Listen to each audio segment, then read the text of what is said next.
গানির সাথে, ও জিব্রাইল, এটা কেমন বেদনাদায়ক জান কবজ করা। ফাতেমা রাদিয়াল্লাহু তাআলা তার চোখ বন্ধ করে ফেললেন। আলী রাদিয়াল্লাহু তাআলা তার দিকে উপর হয়ে বসলেন। জিব্রাইল তার মুখটা উল্টো দিকে ফিরিয়ে নিলেন।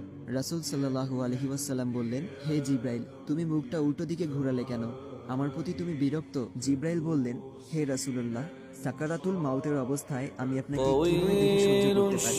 ভয়াবহ ব্যথায় রাসূল ছোট্ট একটি কুরবানি দিলেন। রাসূলুল্লাহ সাল্লাল্লাহু আলাইহি ওয়াসাল্লাম বললেন, হে আল্লাহ, সাকারাতুল মাউতটা মানে জান কবজের সময় যতই ভয়াবহ হোক সমস্যা নেই, আমাকে সকল ব্যথা দাও, আমি বরণ করব, কিন্তু আমার উম্মাকে ব্যথা দিও না। রাসূলের শরীরটা ধীরে ধীরে ঠান্ডা হয়ে আসতে লাগলো। তার পা, বুক কিছুই নড়ছে না আর।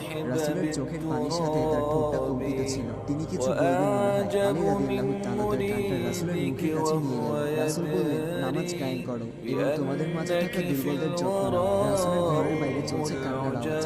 সাহাবীরা একজন আরেকজনকে জড়িয়ে ধরে উচ্চ